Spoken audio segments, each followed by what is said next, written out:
Assalamualaikum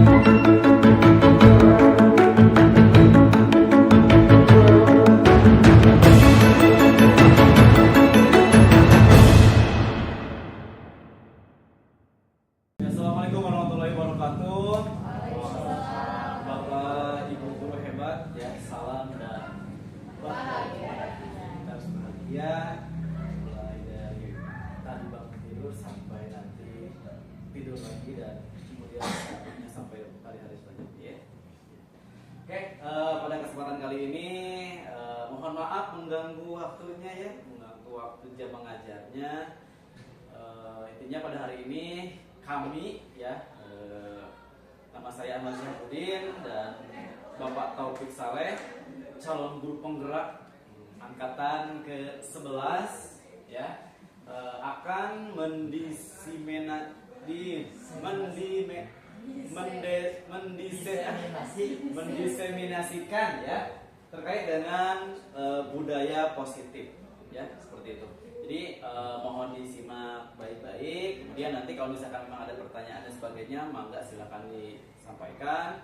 Kemudian hari ini kita santai saja diskusi terkait dengan budaya positif yang memang ada di lingkungan sekolah kita. Seperti itu ya. Oke baik, untuk mengefektifkan waktu mungkin ya. Untuk pembahasan yang pertama itu akan disampaikan oleh Bapak Taufik Saleh. Kami persilakan untuk Bapak Taufik Saleh menyampaikan terkait dengan budaya positif. Mangga, Bapak.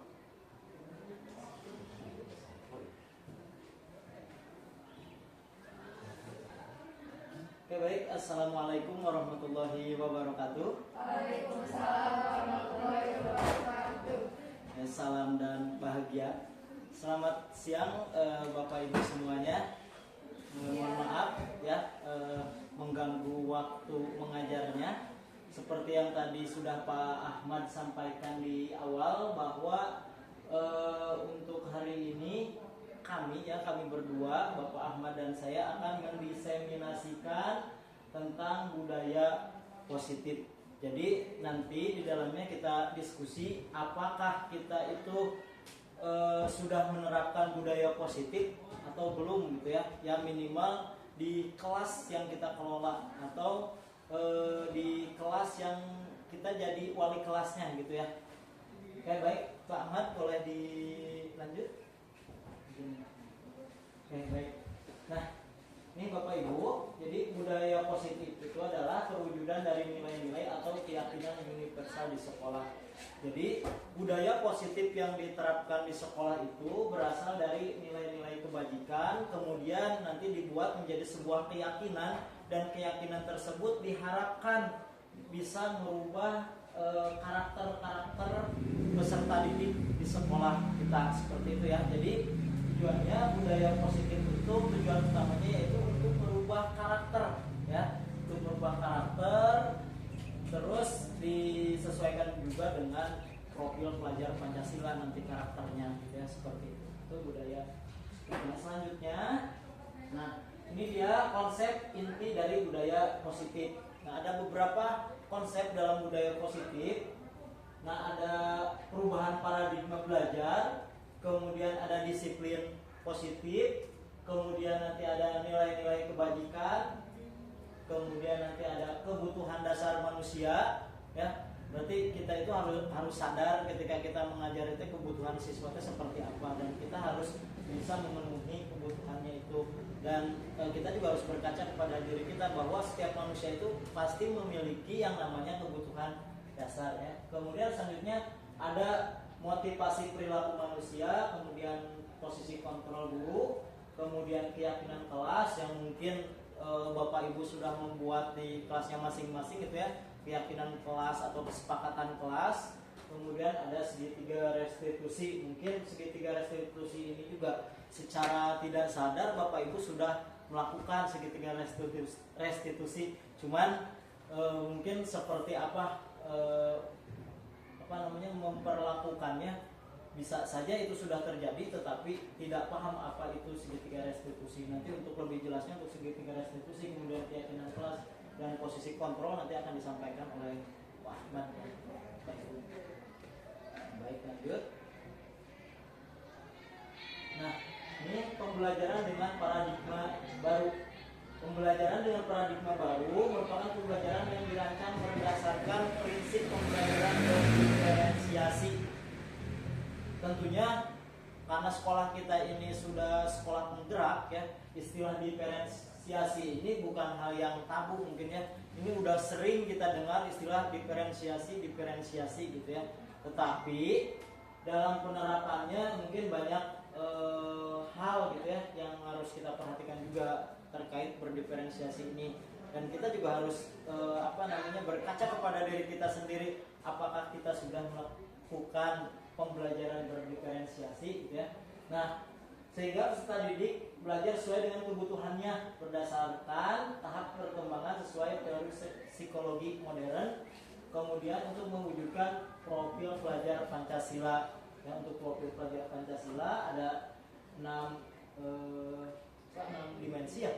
Ada 6 dimensi. Nah, ini mungkin Bapak Ibu juga udah sering ya, apalagi yang sudah mengisi kegiatan P5. Berarti itu udah dalam banget ya, udah dalam banget, lebih dalam daripada dadasnya Bu Indri ya Bu Indri. Untuk pelajaran untuk P5 ini. Nanti diharapkan dengan pembelajaran dengan paradigma baru ini, peserta didik kita itu mampu merubah karakternya sesuai dengan yang diharapkan, yaitu sesuai dengan profil pelajar Pancasila ya. Diantaranya nanti ada beriman dan bertakwa, pendidikan global, kemudian gotong royong, mandiri, kemudian bernalar kritis dan kreatif, diharapkan seperti itu.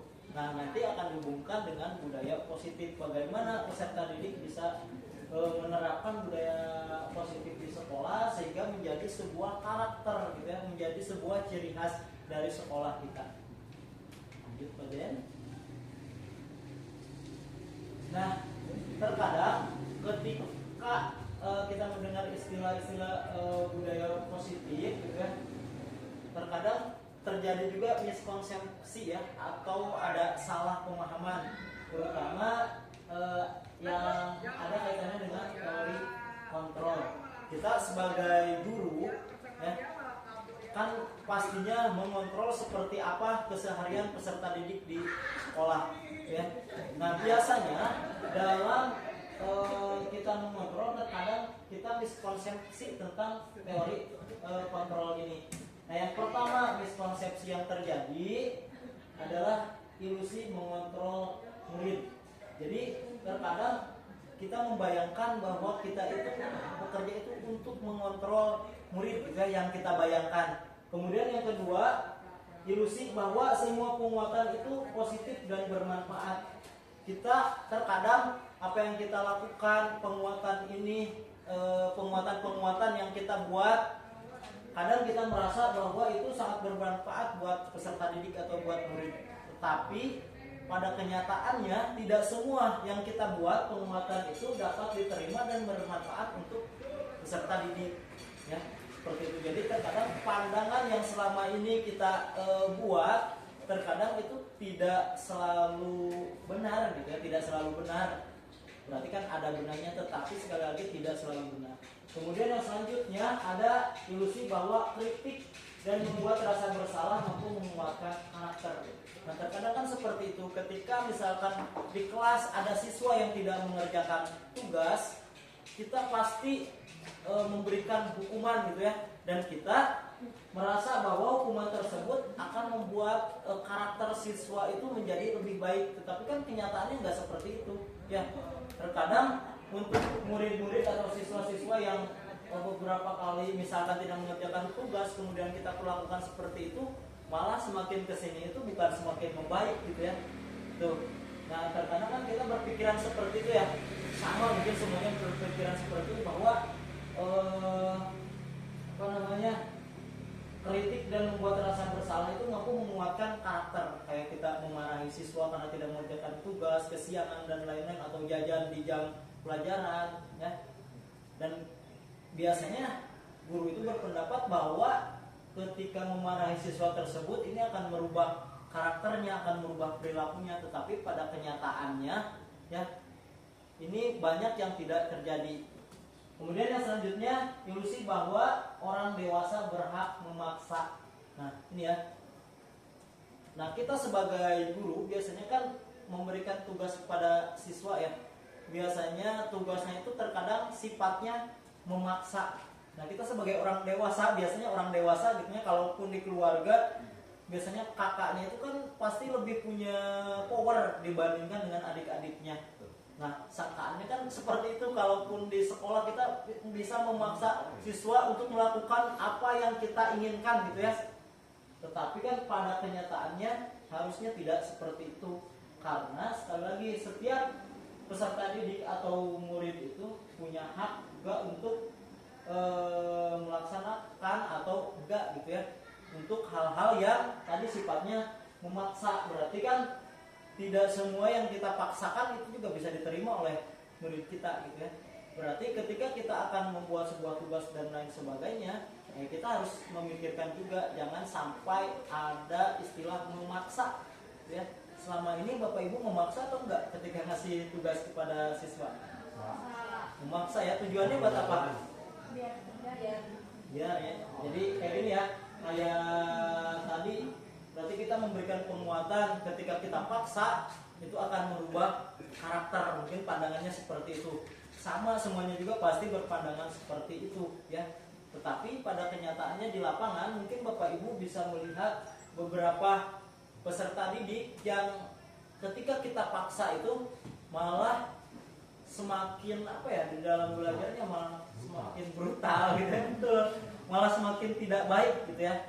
Berarti kan yang kita pikirkan selama ini ternyata itu teh ada salah pemahaman tentang itu ya, terjadi miskonsepsi tentang teori kontrol seperti itu ya Bapak Ibu. Mudah-mudahan bisa dipahami ya. Iya. Bisa. Iya. Nah, ini dia mengubah paradigma stimulus respon ke pendekatan teori kontrol. Nah, yang pertama realitas atau kebutuhan kita sama. Terkadang kita berpandangan bahwa kebutuhan semua orang itu sama. Nah, teori kontrolnya harusnya realitas kebutuhan kita berbeda. Begitupun juga dengan kebutuhan siswa ya, berbeda-beda. Tidak tidak boleh kita menyamakan semua siswa. Makanya tadi kan di awal ada berdiferensiasi, tujuannya seperti itu karena setiap siswa atau setiap murid itu kan unik ya, memiliki memiliki keterampilan ya, memiliki skill yang berbeda-beda. Nah, kemudian yang selanjutnya semua orang melihat hal yang sama. Nah, dalam teori kontrol yang seharusnya terjadi itu setiap orang memiliki gambaran berbeda, sehingga kita tidak akan mudah marah biasanya ya kepada siswa ketika mereka tidak bisa, karena kita punya gambaran bahwa setiap siswa itu berbeda. Mungkin cara cara pemberian evaluasinya gitu ya, evaluasi penilaiannya berbeda gitu ya. Yang terpenting tujuannya itu sama. Kemudian yang selanjutnya kita mencoba mengubah orang lain agar berpandangan sama dengan kita. Nah, teori kontrolnya kita berusaha memahami pandangan orang lain tentang dunia. Jadi kita harus memahami, jangan sampai semuanya itu kita yang tentukan, kayak di kelas gitu ya, guru yang menentukan pokok nama kumaha guru kudu kieu. Tapi kan yang seharusnya terjadi, kita harus menampung dulu keinginan murid kalau di kelas ya, mau apa seperti apa pembelajarannya. Jadi nanti kita dapat mengklasifikasikan bagaimana kita memberikan tugas-tugas kepada siswa gitu ya. Jadi kita tampung ketika mereka punya pandangan yang berbeda dengan kita. Bukan berarti kita memaksa pandangan kita itu pandangan yang paling baik gitu ya, seperti itu. Kemudian selanjutnya, perilaku buruk dilihat sebagai suatu kesalahan. Pasti kan ketika kita melihat siswa atau diri kita sendiri melakukan sesuatu hal yang buruk, dipandang itu merupakan sebuah kesalahan. Benar kan ya? Ketika kita misalkan datang terlambat gitu ya, kudu nama kan itu teh kesalahannya, pasti mengakui seperti itu. Tetapi pada teori kontrol ini semua perilaku memiliki tujuan, pasti ada tujuannya, pasti ada alasannya ya, kenapa terjadi seperti itu. Kemudian selanjutnya, orang lain bisa mengontrol saya. Nah, hanya Anda yang bisa mengontrol diri Anda. Jadi tidak ada yang bisa mengendalikan diri kita gitu ya.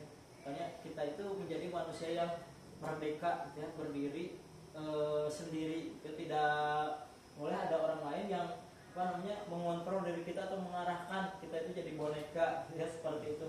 Jadi yang berhak mengontrol diri kita sendiri ya kita sendiri. Biarkan saja kalau orang lain mengatakan tentang kita harus gini, kalau tidak mau terima ya itu kembali lagi kepada diri kita gitu. Oke, nah selanjutnya saya bisa mengontrol orang lain. Nah, Anda tidak bisa mengontrol orang lain. Jadi sebaliknya kayak tadi ya. Yang hanya bisa mengontrol diri kita ya diri kita sendiri, dan hanya yang bisa mengontrol orang lain berarti orangnya itu sendiri. Kemudian pemaksaan ada pada saat bukan gagal. Nah, ketika kita membujuk kemudian gagal, kan ya pasti dipaksa. Membersihkan upacara ya itu banyak ya. Mungkin kalau Bapak Ibu lihat di lingkungan kita mungkin nanti akan dibahas tentang hukuman gitu ya. Momen nih kesana terus ada lagi konsekuensi, ada restitusi yang pernah dilakukan Bapak Ibu itu maksudnya nanti itu hukuman atau konsekuensi atau restitusi mungkinnya seperti itu. Nanti akan dibahas sama Pak Ada Ahmad siap untuk membahas itu. Nanti mungkin ada pertanyaan dari teman-teman ya. Kalau tidak dipahami silahkan tanyakan ya. Kalau nggak ada tanyakan hubungan juga nggak apa-apa. Nah, kemudian model berpikir menang atau kalah. Nah, ternyata pada teori kontrolnya itu model berpikir menang-menang gitu ya. Jadi menang dan menang gitu ya, tidak ada kalah di sini. Nah, seperti itu teori kontrolnya. Nah, diharapkan teori kontrol tentang dunia ini atau teori kontrol nanti yang akan kita lakukan ini mampu merubah paradigma menjadi paradigma yang bagus gitu ya ke depannya gitu ya.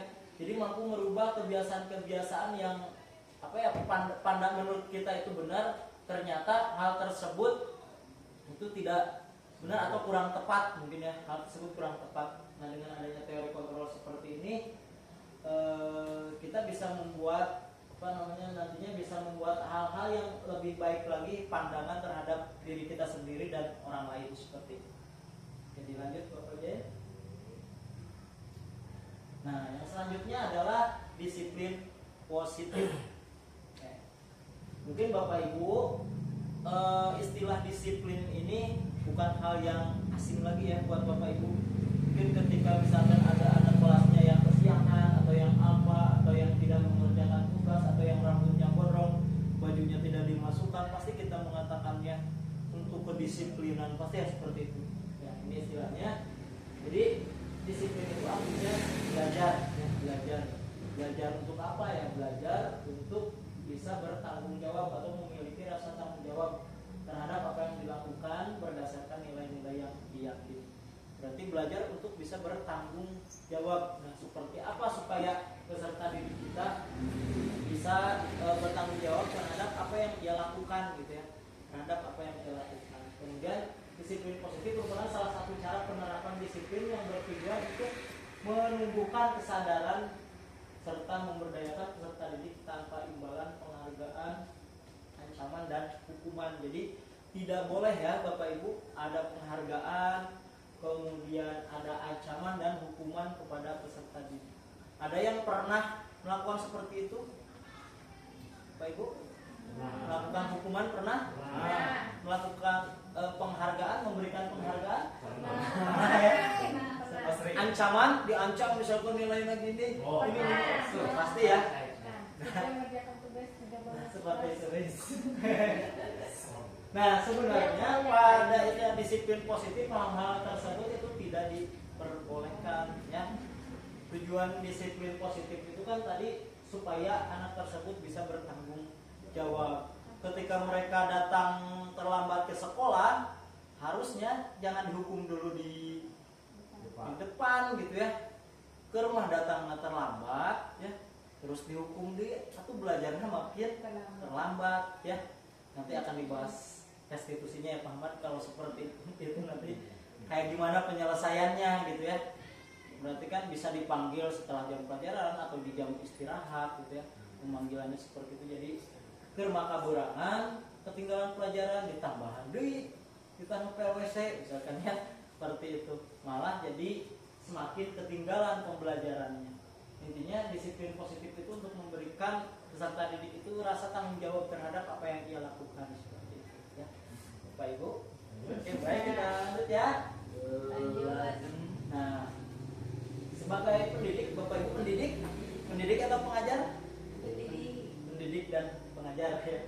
Nah, tujuan kita adalah mewujudkan murid yang memiliki disiplin diri sehingga mereka berperilaku mengacu pada nilai-nilai kebajikan universal dan memiliki motivasi intrinsik dalam perubahan perilaku ke arah yang lebih baik. Iya, betul. Jadi diharapkan dengan adanya disiplin positif tadi, peserta didik ini dapat menerapkan nilai-nilai kebajikan ya, nilai-nilai yang baik.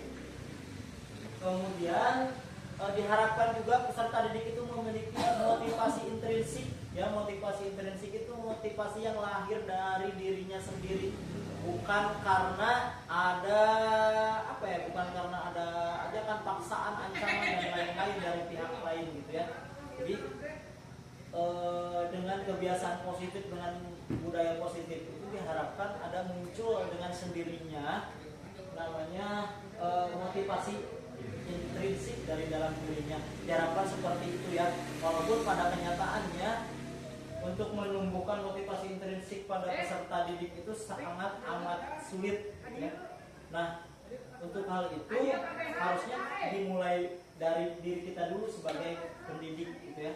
Misalkan datang tepat pada waktunya, masuk kelas tepat pada waktunya gitu ya. Nanti anak juga akan sadar dengan diri sendiri tanpa harus kita ancam, tanpa harus kita tanpa harus kita suruh gitu ya.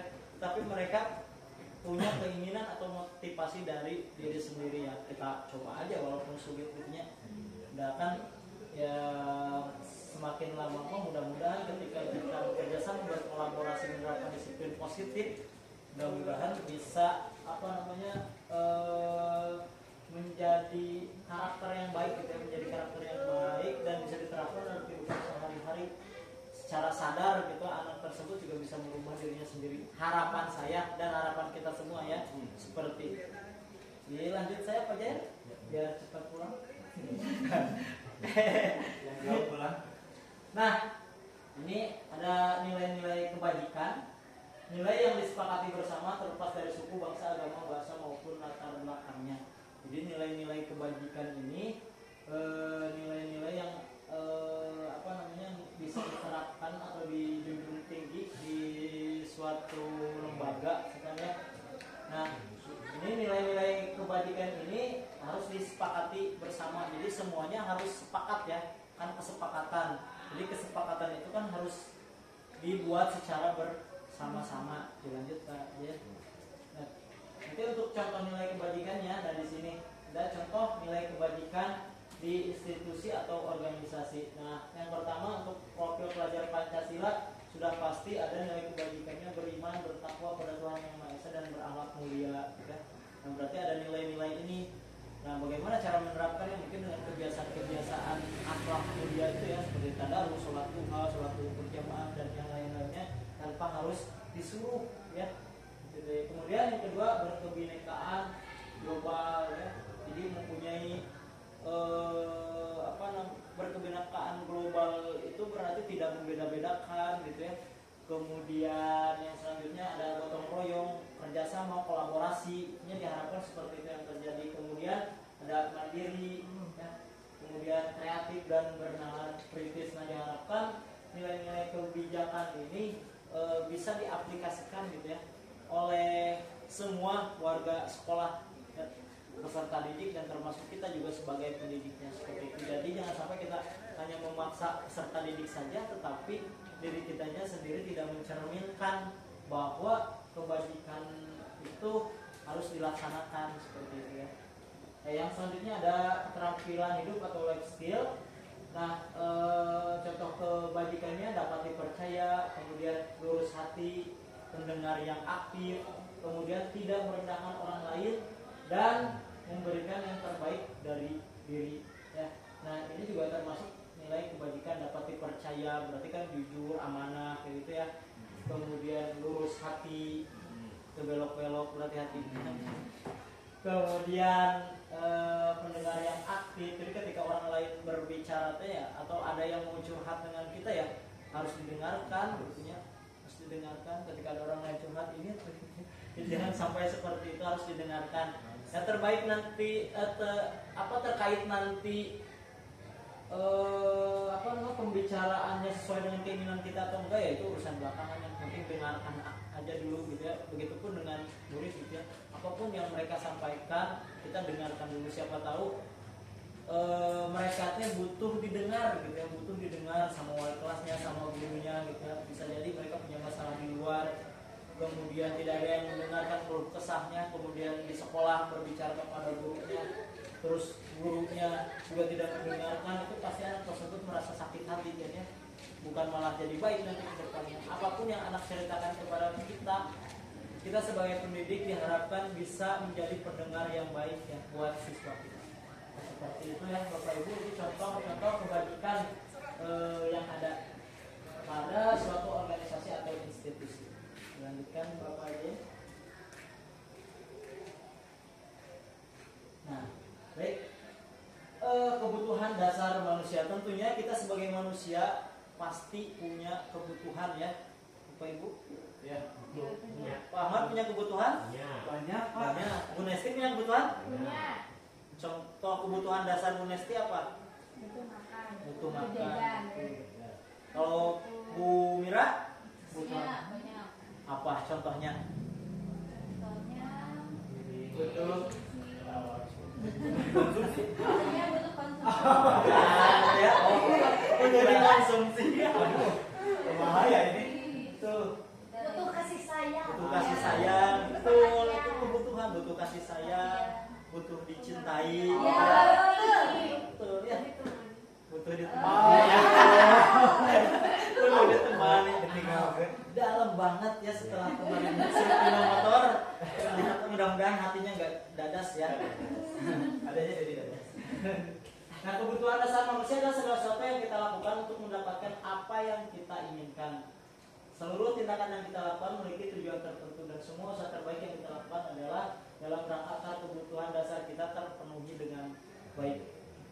Sebenarnya untuk kebutuhan dasar semua manusia sebenarnya hampir sama ya, kebutuhan akan makanan, kemudian kebutuhan tadi akan kasih sayang dan kebutuhan yang lainnya. Nah, di sini di slide selanjutnya Pak Jen ada.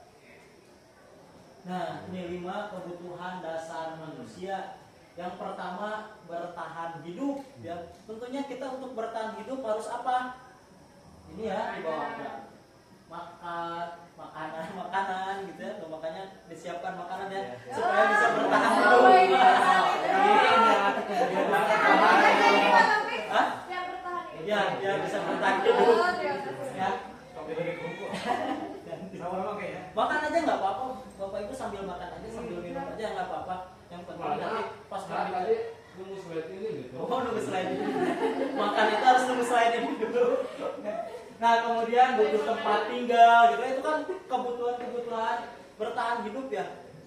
Nanti nama lainnya teh survival. Susah saya mengucapkan dengan bahasa Inggris. Nama survival. Nah, ada berbahasa Inggris. Oh, gitu. Nah, kemudian tempat tinggal, keamanan dan kesehatan itu kebutuhan bertahan hidup. Saya yakin semuanya juga sama ya, punya kebutuhan untuk bertahan hidup. Nah, yang kedua tadi nih yang disampaikan sama Putri, kebutuhan kasih sayang dan rasa diterima. Dalam banget ini. Nah, kasih sayang dan rasa diterima, kemudian dipedulikan, kemudian berbagi, kerjasama, gitu ya. Kasih sayang di sini bukan hanya dari pasangan saja ya Bapak Ibu, tapi kasih sayang dari pasangan mah busangan gitu ya. Dari pasangan. Dari keluarga, rekan sejawat dan yang lain-lainnya gitu ya. Bapak Ibu kemudian bisa bekerja sama, kemudian menjadi bagian dari kelompok gitu ya. Kan ini kan kelompok misalkan seperti ini, jadi jangan sampai ada circle-circle tertentu ya Bu Indri, circle-nya sama Pak Jen, Bu Mira sama Bu Nesti gitu ya. Nah, sebenarnya kan rasa diterima itu harus menjadi bagian dari kelompok. Ketika kita punya kelompok atau kita bekerja di instansi ini di sekolah kita, berarti kita harus menjadi bagian dari sekolah kita itu sendiri. Jadi jangan sampai kita merasa bahwa kita itu hidup sendiri gitu ya, seperti itu. Nah berarti kan punya kebutuhan kasih sayang dan rasa diterima. Kemudian yang selanjutnya penguasaan ya. Berikutnya harga diri, keinginan untuk dianggap, mungkin berprestasi ya, penguasaan seperti itu. Misalnya hal-hal lain yang ingin kita tampilkan biasanya penguasaan itu. Kemudian kita berprestasi, diakui dan didengar gitu ya. Kan kita pengen ya ketika kita berorasi atau mengeluarkan pendapat itu ingin didengarkan ya sama orang lain. Pasti setiap orang juga seperti itu. Makanya tadi kan diharapkan gitu itu menjadi pendengar yang baik, yang aktif gitu ya. Ketika orang lain berbicara terus tidak didengarkan atau misalkan pergi begitu saja ya perasaan kita kan akan pokoknya nyeletik. Yang selanjutnya kebebasan, mandiri, memiliki pilihan, mencoba hal baru gitu ya. Pilihan kita terhadap pasangan itu kan pilihan kita, harusnya tidak ada intervensi dari orang lain ya. Ya itu kan kebebasan kita. Gak boleh ada orang lain mau ulah jeung si eta saya mah itu mah urang we gitu ya. Ya gitu harusnya ya seperti itu. Kalaupun misalkan ada yang mengarahkan ya mungkin nanti kita bebas memilih atau enggak gitu ya, seperti itu tetap kebebasan kita. Kemudian selanjutnya kesenangan ya. Ya udah pasti kita butuh kesenangan ya. Oh, betul banget. Tuh ya. Nah begitu juga dengan anak-anak di kelas, berarti butuh kesenangan juga. Kesenangan itu ada bermain, tertawa, humor, antusiasme, tertawa. Di kelas kesenangan belajar sejumlah tuh ya. Jika beres ya kan tidak ada kebutuhan dasarnya. Kenapa anak-anak tersebut tidak mau belajar? Bisa jadi kebutuhan dasarnya itu tidak terpenuhi. Ya. Ya. Bisa jadi kebutuhan dasarnya tidak terpenuhi. Kenapa sih anak-anak teh pas kita ngajar teh cicing we gitu ya, pas nonton koleng pas diem we gitu ya anak-anak teh itu di kelas, padahal bisa jadi kebutuhan dasar akan kesenangannya itu tidak terjadi, tidak terpenuhi gitu ya. Mungkin bisa bermain. Mungkin sebelum pembelajaran ada permainan dulu supaya kebutuhan anaknya itu tersalurkan gitu ya. Ada tertawa dulu, ada humor dulu gitu ya. Bayangkan kalau pelajaran-pelajaran eksak gitu ya, ada humornya gitu ya, ngebuang aja gitu ya. Kalau harusnya botak gitu ya, seperti itu. Nah, 5 kebutuhan dasar ini sebenarnya harus kita miliki. Nah, begitu juga kita harus tahu kebutuhan dasar ini juga terhadap siswa kita, terhadap murid kita, terutama misalkan ketika kita mengajar di kelas gitu ya. Makanya kita jangan menjudge bahwa orang tersebut salah, nah kalau kami gak mau ikut belajar dan lain-lainnya. Lihat tuh apakah kebutuhan dasarnya sudah terpenuhi ya. Jadi dilihat dulu ke sana. Jadi jangan sampai kita menjudge bahwa kamu tidak mau belajar, kamu keluar pelajaran ibu, kamu keluar pelajaran bapak, kamu gak mau nurut sama bapak, gak mau nurut sama ibu. Lihat dulu kebutuhan dasarnya, apakah anak tersebut sudah terpenuhi atau belum. Coba dekati, bilang kamu kenapa gitu, yang baik-baik ya. Kamu gak punya uang, sama bapak juga ya. kamu gak punya uang, sama ibu juga. Ya seperti itu ya, ini kebutuhan dasar. Berarti kembali lagi kita harus sadar terhadap kebutuhan dasar manusia ya, terutama terhadap peserta didik kita, karena tujuan kita mengajar, tujuan kita mendidik supaya kan peserta didik kita itu sesuai dengan apa yang kita harapkan gitu ya, bisa merubah karakter yang kita inginkan gitu ya, terutama sesuai dengan profil pelajar Pancasila tadi. Selanjutnya Pak Jai. Nah, tadi motivasi perilaku manusia kan, ada motivasi ekstrinsik, ada motivasi intrinsik. Kalau intrinsik itu lahir dari dalam dirinya sendiri gitu ya, tanpa harus disuruh. Bu Nesti kamu harus ini, Bu Nesti kamu harus ini. Misalkan kata Bu Evi itu Bu Nesti, tetapi semakin kesini Bu Nesti itu dengan sendirinya, oh Nesti harus gini, harus gini. Nah berarti kan itu unsur intrinsik itu yang lahir. Nah begitu juga dengan murid kita gitu ya. Tetapi tetap ya kita harus tetap melakukan kontrol tadinya, harus melakukan kontrol terhadap anak, bukan berarti bebas tersebut dibebaskan sebebas-bebasnya, juga tetap harus ada kontrol gitu ya. Kemudian ada motivasi ekstrinsik. Nah, kalau motivasi intrinsik biasanya ada untuk menghindari ketidaknyamanan atau hukuman. Nah, kalau misalkan kita pakai helm, misalkan bawa motor, kan tujuannya kalau misalkan berangkat ke kota untuk apa? Biasanya biar tidak ditilang. Kan ini berarti motivasinya ekstrinsik. Tapi kalau lahir dari diri kita sendiri, oh ini keselamatan, seperti itu. Ya. Jadi kadang mah orang mentoknya dari ini baru datang teman teh helm udah polisi, kayak gitu. Ketika itu kan motivasinya ekstrinsik dari luar. Kemudian untuk mendapat imbalan atau penghargaan dari orang lain, ya. Bapak Ibu bekerja di sini untuk mendapatkan imbalan atau sesuai dengan keinginan Bapak Ibu ingin mencerdaskan kehidupan bangsa? Untuk Dua-duanya ngasih uang jajan. Dapat pemasukan. Pasti dua-duanya ya.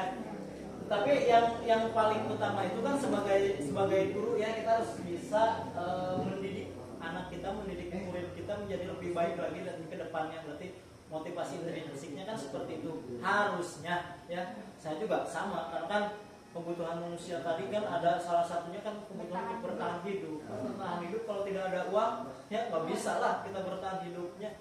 Tetap uang segalanya. Kita dapat merencanakan apapun ya, kita dapat merencanakan suatu apapun, tetapi terkadang ya dompet yang menentukan kayak gitu ya.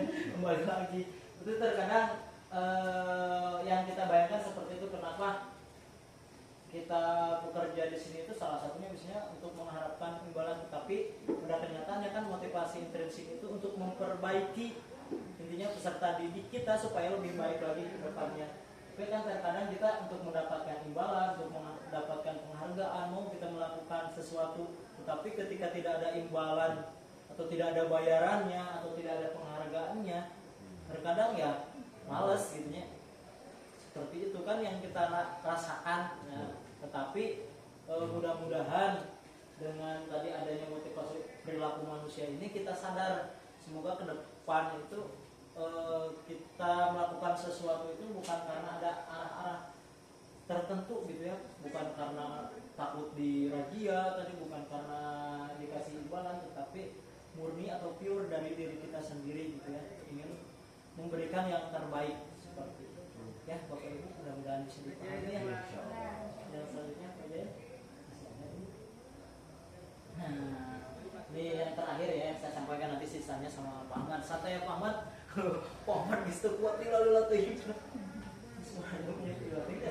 Nah, yang selanjutnya ada istilah hukuman, konsekuensi dan restitusi ya. Selama ini yang Bapak Ibu lakukan apa? Hukuman, konsekuensi atau restitusi? Restitusi. Kalau Putri karena ini CGP angkatan 10, luar biasa. Pasti sudah melakukan restitusi. Sampai lupa belajar. Ya, sampai lupa belajar dan melakukan restitusi. Nah, kalau hukuman itu biasanya tidak terencana dan tiba-tiba. Jadi hukuman itu biasanya sepihak ya. Jadi misal sekolah membuat aturan tanpa disosialisasikan dulu dengan siswanya. Nah, terus misalkan datang terlambat, ujung-ujung kita ngepel, itu berarti hukuman. Ya, kemudian ada konsekuensi. Nah, konsekuensi itu terencana dan disepakati sesuai peraturan. Jadi benar kemarin Bu Tita, jadi karena kan Bu Tita itu CGP ya, pasti tahu seperti apa alurnya ketika akan melakukan peraturan tersebutnya. Harus harus dikasih tahu dulu gitu ya, ada kesepakatannya dan nanti ujung-ujungnya ada konsekuensinya seperti apa. Nah, kalau sifatnya konsekuensi kan mereka udah sadar bahwa ketika mereka melakukan sesuatu ada konsekuensinya. Beda dengan hukuman ya. Hukuman itu mereka kadang tidak tahu, ada aturan secara sepihak, tidak dibahas bareng-bareng gitu. Dijieun bae ku sekolah. Beres. Misalkan sepatu coklat, misalnya warnanya coklat, dihukum misalkan harus lari atau tidak boleh mengenakan sepatu ke kelas ya. Kalau sepatunya warna putihnya Putri waktu itu, kalau sekarang Putri, kalau sekarang udah CGP, Putri tidak menangani sepatu lagi ya. Ternyata nggak boleh seperti itu ya. karena itu sifatnya hukuman, dan hukuman itu sebenarnya membuat sakit hati ya. Sakit hati anak, sakit hati itu tidak hilang dengan waktu sebentar Bapak Ibu. Betul. Makanya kan betul. Berarti Bu Nesti sakit hati ya. Benar seperti itu. Ya ketika kita memarahi siswa, tahu nggak kita bahwa siswa itu sakit hati, dan sakit hati itu akan terus. Gimana kalau mereka melakukan sesuatu hal yang tidak diinginkan dilaksanakan, yang naudzubillah gitunya. Makanya kita harus berhati-hati terhadap apa yang kita lakukan gitunya terhadap siswa kita ya. So, kemudian nanti ada restitusi. Restitusi itu proses menciptakan kondisi bagi murid untuk memperbaiki kesalahan. Itu nanti untuk pembahasan restitusi keyakinan kelas nanti akan dibahas sama Pak Ahmad ya. Jadi sekali lagi mungkin Bapak Ibu selama ini kan ada yang sudah menggunakan konsekuensi gitu ya. Ada juga yang sering menggunakan hukuman gitu ya. Yang paling sering yang mana yang pernah dilakukan? Konsekuensi ya. Atau hukuman juga ada? Pernah. Jadi kalau konsekuensi berarti harus ada ya, kalau misalkan konsekuensi itu juga harus tertulis dan disepakati bersama. Ketika mereka tidak sekolah berarti perlu dikasih tahu ya. Tetapi ketika mereka tidak sekolah kan nggak tahu dihukum ya ujung-ujung ya. Itu nggak boleh juga ya. Jadi harus disepakati kalau yang namanya konsekuensi. Kalau yang restitusi nanti itu lebih cara penanganan yang lebih baik gitu ya, penanganan yang lebih baik dari kesalahan-kesalahan yang dilakukan oleh murid ya nantinya, agar mereka bisa kembali lagi ke kelompoknya mereka sendiri ya. Itu tujuan dari restitusi. Kalau hukuman dan konsekuensi tentunya Bapak Ibu sudah melakukan yang sering menghukum juga sering. Nah, kalau misalkan kamu keluar jam pelajaran ya, sebenarnya tidak boleh seperti itu. Kalau mereka berbicara di atau gak ikut pelajaran kita, nanti aja bisa dipanggil gitu ya langsung. Jadi jangan mempermalukan mereka di depan teman-temannya ya. Itu juga bagian dari hukuman, itu sakit ya. Beneran seperti itu. Maka kita sebagai pendidik, sebagai guru harus berhati-hati, karena setiap tingkah laku kita akan selalu dipantau oleh anak didik kita gitu ya, akan selalu diikuti ya, atau bahkan diturutan gitu ya. Mereka pasti melakukan apa yang kita lakukan. Biasanya kan guru itu digugu dan ditiru. Nah mungkin itu saja untuk pemaparan yang saya sampaikan tentang budaya positif. Untuk selanjutnya saya kembalikan lagi ke moderator ya, Bapak Ahmad, sekaligus yang akan menyampaikan materi selanjutnya. Bapak Ahmad dipersilakan. Terima kasih atas perhatiannya terkait dengan yang disampaikan oleh Bapak Taufik ya. Selanjutnya akan saya lanjutkan ya, ini masih bersinambungan dengan pembahasan yang tadi Bapak Taufik sampaikan terkait dengan budaya positif ya. Oke, sudah nampak di depan ada 5 posisi kontrol guru ya. Yang pertama itu ada penghukum ya. Yang kedua ada pembuat merasa bersalah ya. Yang ketiga ada posisi kontrol guru sebagai teman, kemudian sebagai pemantau, dan terakhir manajer. Kira-kira Bapak Ibu yang mana di 5 posisi kontrol ini yang pernah Bapak Ibu lakukan? Mau 2, mau 3, mau semuanya? Teman, pemantau. Pernah? Ya. Pernah? Oke, ya dilanjut Pak Gai. Nah, ya di depan ada contoh penerapan 5 posisi kontrol guru nih. Ya, yang penghukum itu contohnya seperti ini. Hormat pada bendera selama 1 jam.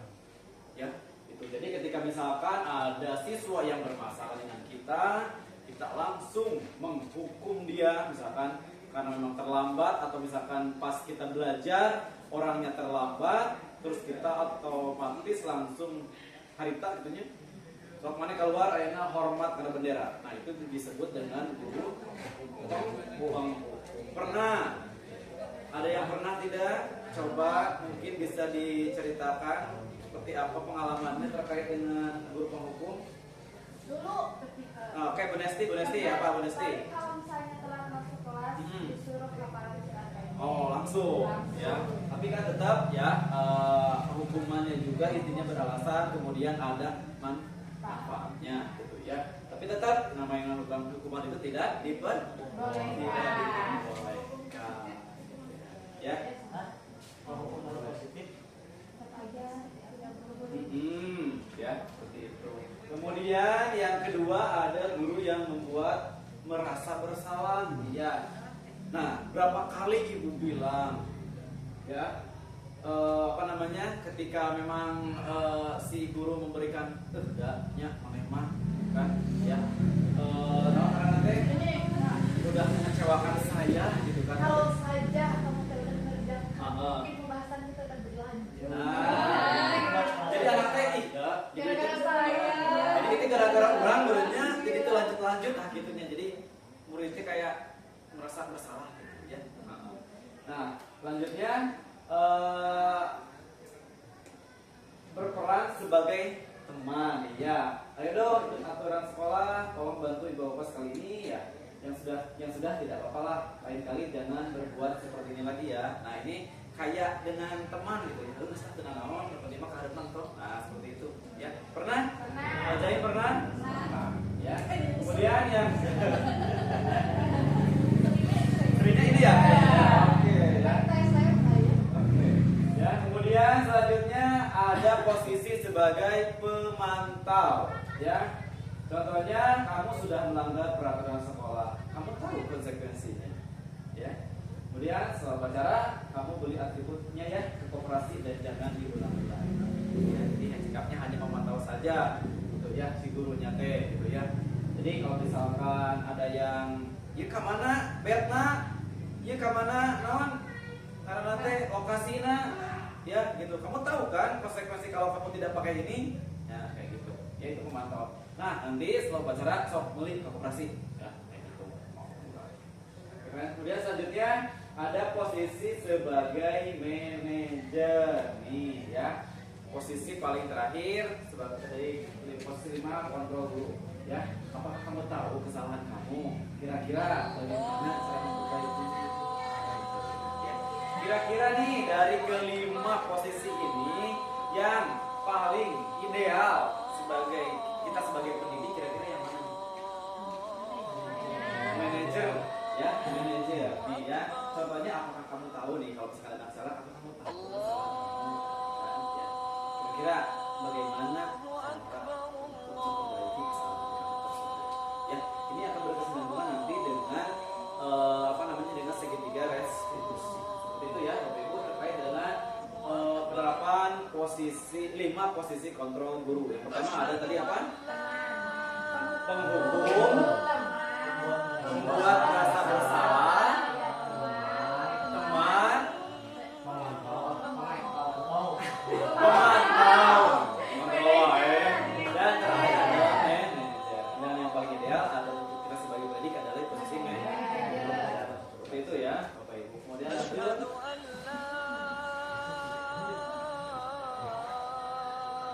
Ya.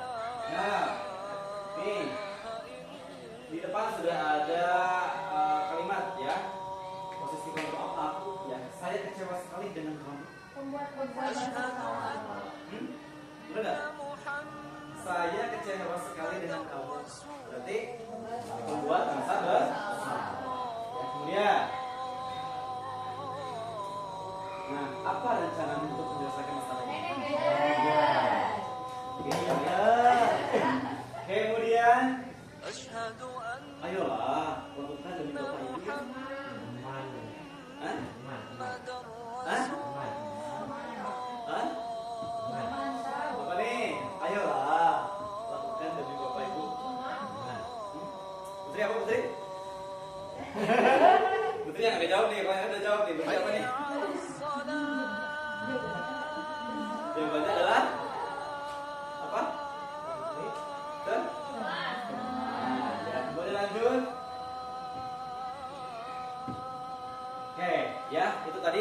terkait dengan penerapan 5 posisi kontrol guru. Nah, kita masuk sekarang ke keyakinan kelas. Mengapa keyakinan kelas? Mengapa bukan peraturan? Kira-kira ada yang mau menyampaikan? Oke, Pak Zaid. Kalau Diksi atau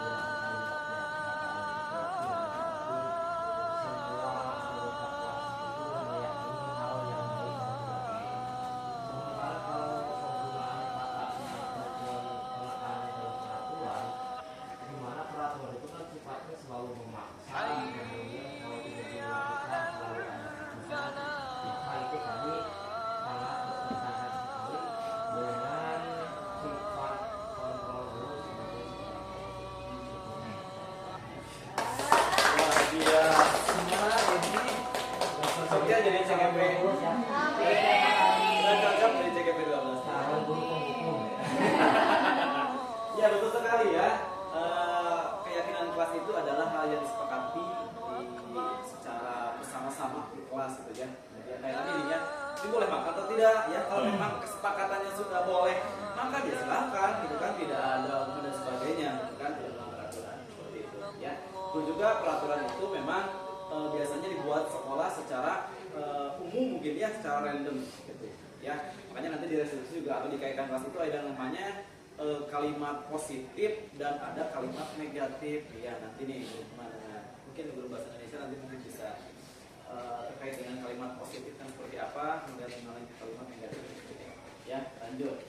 Oke, ini pembentukan keyakinan kelas yang pertama harus bersifat abstrak ya. Kemudian berupa pernyataan universal, dibuat dalam pernyataan positif gitu ya. Jadi kalau misalkan di peraturan itu ada yang namanya dilarang membuang sampah ya, itu kalimatnya kalimat negatif. Kalau kalimat positifnya apa? Nah, bisa kayak gitu. Atau menjaga kebersihan. Dilarang terlambat. Berarti kalimat positifnya datanglah tepat waktu. Nah, seperti itu ya. Terus sudah paham alhamdulillah. Kemudian sedikit saja agar mudah diingat. Ini panjang-panjang, jangan langsung ke intinya. Seperti itu ya. Kemudian sesuaikan dengan kondisi kelas dan sekolah agar lebih mudah diterapkan. Jadi tong ayah-ayah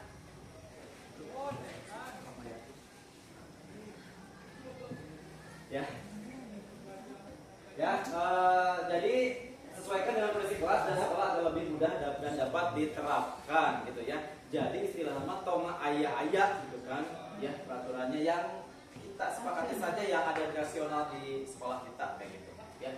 Kemudian semua warga sekolah atau kelas dilibatkan saat membuat keyakinan kelas. Ini sangat betul sekali ya. Jadi intinya semua itu kalau misalkan di kelas itu semua anak harus ikut terlibat dalam pembuatan keyakinan kelas. Jadi jangan sampai nantinya ada anak yang kemudian bertanya lagi, kemudian ada anak yang memang tidak paham lagi terkait dengan keyakinan yang kelas yang sudah dibuat seperti itu ya.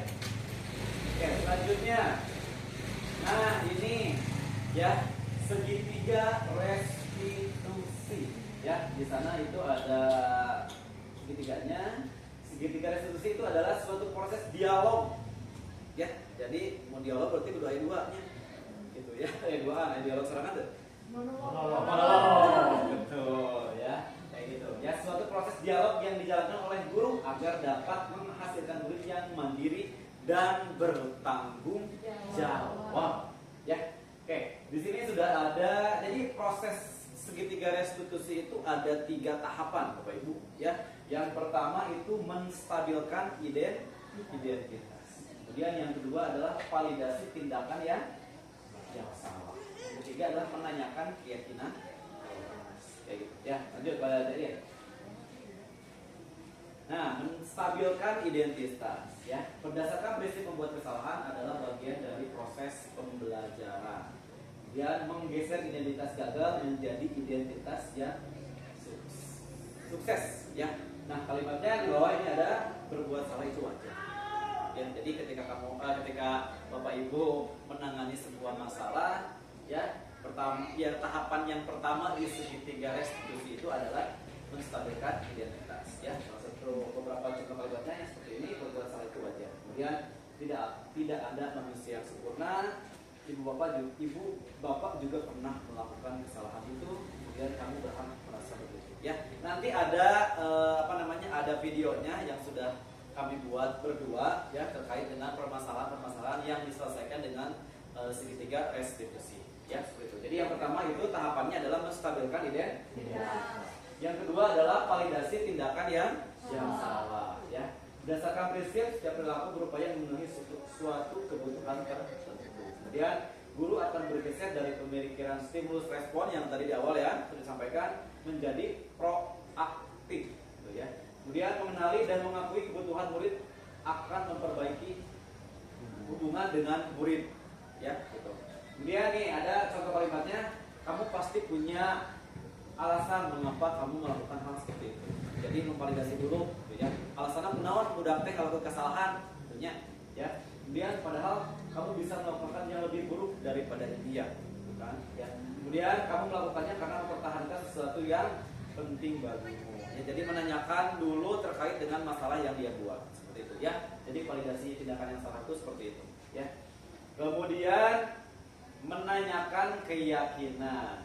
Berdasarkan prinsip teori kontrol bahwa pada dasarnya kita termotivasi secara intrinsik, ya. Intrinsik itu motivasi dari dalam, intrinsik dari luar. Murid akan diberi pertanyaan-pertanyaan bermakna untuk menunjukkan motivasi secara intrinsik, ya, mampu melihatnya dengan keyakinannya dengan tindakan yang salah. Nah, ya, makanya kenapa dibuat dulu keyakinan kelas, ya, gitu. Jadi kita nanti tanyakan apakah sudah sesuai dengan keyakinan kelas kita atau memang belum, seperti itu, ya. Ini kalimatnya, ya. Nilai-nilai apa yang telah disepakati bersama? Nilai yang disepakati bersama di sini adalah keyakinan kelas yang tadi, ya. Oke. Kemudian seperti apa gambaran kelas ideal menurut kamu atuh, ya?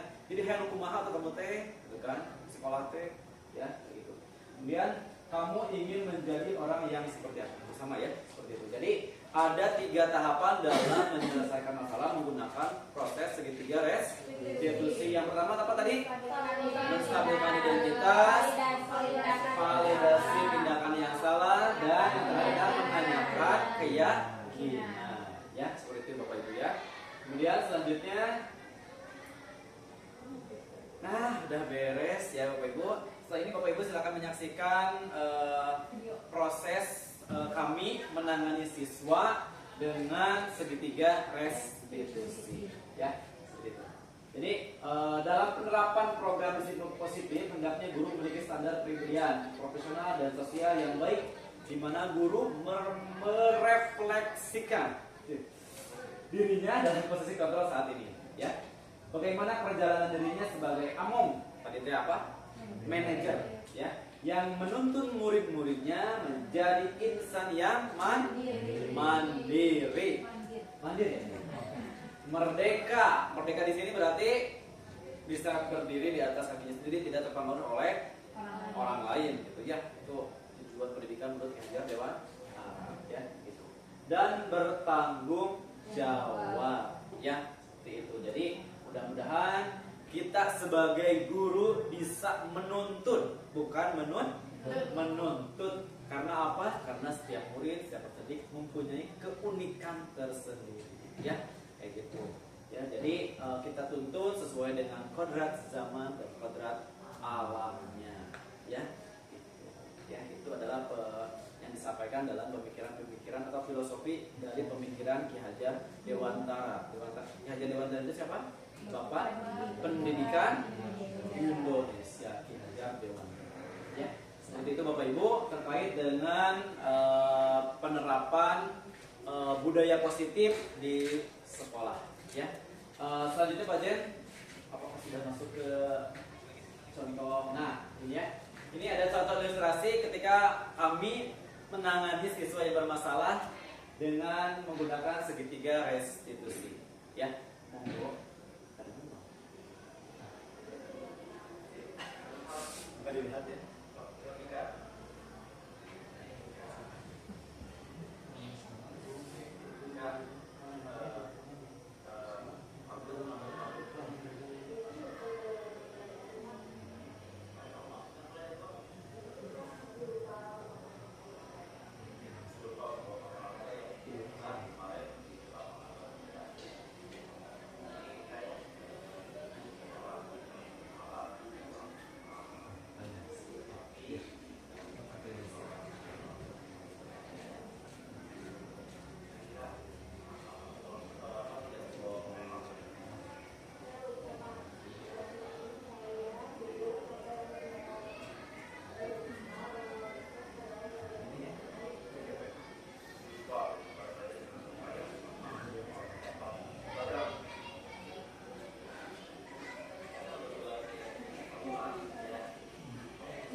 Baik Bapak Ibu, itu ya terkait dengan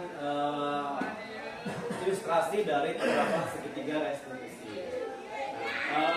Sebelum kami tutup, kira-kira ada yang mau disampaikan dulu atau misalkan ada yang mau menambahkan terkait dengan penerapan budaya positif di sekolah.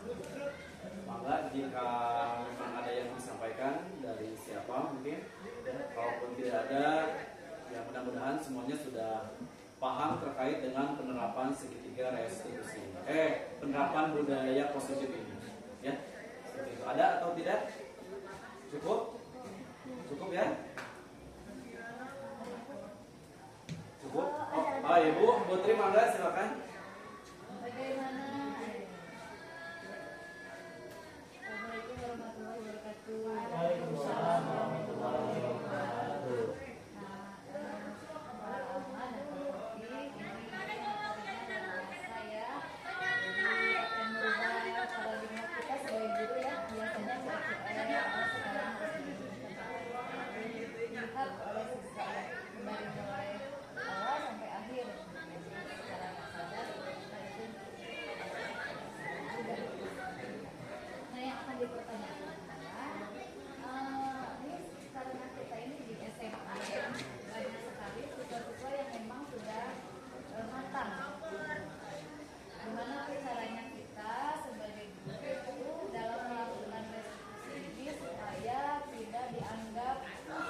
mencampuri urusannya nih posisi manajer ini nih gitu ya. Jadi kan kalau restitusi ini kan begitu intens ya aturannya. Nah, itu bagaimana informasinya? Baik, terkait dengan permasalahannya di sekolah, terkait dengan sebetulnya hampir sama saja ya, terkait dengan permasalahan-permasalahan di sekolah khususnya 3 tahapan ini memang tetap harus terlalui gitu ya. Entah itu apa namanya, entah itu permasalahannya lebih ke dalam mungkin ya. Gimana caranya mungkin kita tetap bisa menjaga apa namanya, privasi dia mungkin ya, terkait dengan masalah-masalah yang memang yang saat itu kita tangani seperti itu ya. Tapi tetap kalau untuk prosesnya itu yang 3 proses tadi itu harus dijalankan kayak gitu ya. terkait dengan penyelesaian masalah menggunakan segitiga restitusi. Mungkin terkait dengan kalau misalkan kita supaya muridnya atau peserta didiknya tidak merasa risih dengan dengan pertanyaan kita ya yang mengaitkan mungkin lebih ke dalam mungkin itu mah gimana kitanya mungkin bahasanya biar dianya gitu mengungkapkan sendiri gitu ya. Jadi bahasa kitanya jangan sampai ke sana tapi merangsang murid untuk mengungkapkan hal yang kita mau gitu. Ya. Jadi biarkan murid yang bercerita seperti itu. Ya. Jadi jangan sampai kita masuk terlalu dalam ya menanyakan hal-hal yang lebih dalam, biarkan murid ngalir saja menceritakan apa yang dia dia saat itu misalkan tidak merasa tidak merasa nyaman gitu, seperti itu ya. Jadi biarkan saja murid mengungkapkan sendiri. Kita sebagai guru mungkin istilahnya tidak terlalu masuk mungkin ya terkait dengan pertanyaannya, biarkan hanya merangsang saja terkait dengan apa yang memang ingin kita tanyakan. Tapi istilah lama orang teh nanya ke kadinya tapi budak teh supaya kumas cara budak supaya mengungkapkan memang keinginan kita gitu ya. Gitu, ya. Bisa istilahnya sabar mungkin ya pertanyaannya atau kumaha gitu ya. Jadi intinya murid nanti terangsang untuk mengungkapkan hal itu kayak gitu ya. Itu mungkin yang bisa dapat saya jawab Putri ya. Selebihnya mungkin Pak Topik ada yang menambahkan? Ya. Oke baik, terima kasih Putri atas pertanyaannya, sangat luar biasa sekali, itu mantap banget pertanyaannya. Saya juga tadi mungkin sulit sekali ini hanya pertanyaan ini jawabnya seperti apa.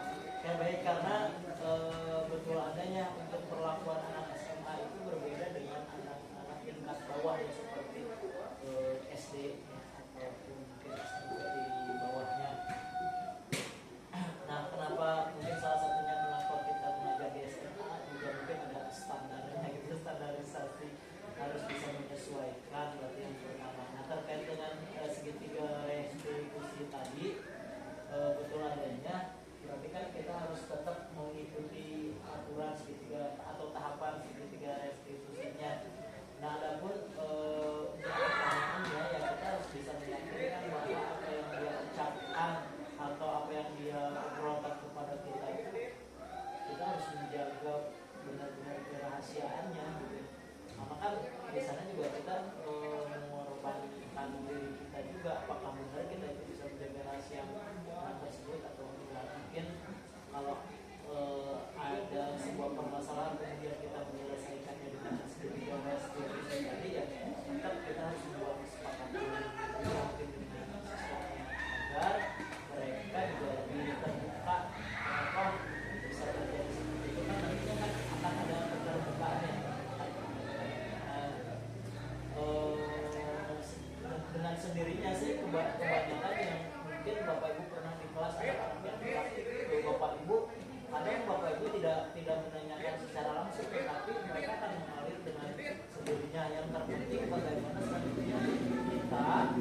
sebetulnya kita Bapak Ibu juga pernah mungkin ya menyelesaikan masalah dengan tahap ini. Mungkin karena memang belum tahu segitiga restitusi itu seperti ini, jadi dinya orang pernah kayak gitu, menyelesaikan dengan tahapan seperti ini ya, stabilitas identitas, validasi tindakan yang salah, dan menanyakan keinginan kelas. Hanya mungkin Bapak Ibu belum tahu nih tahapan-tahapan dari proses segitiga restitusi ini.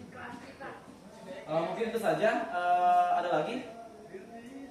Kalau tidak ada, saya cukupkan untuk diseminasi terkait budaya positif ya untuk pada siang hari ini ya.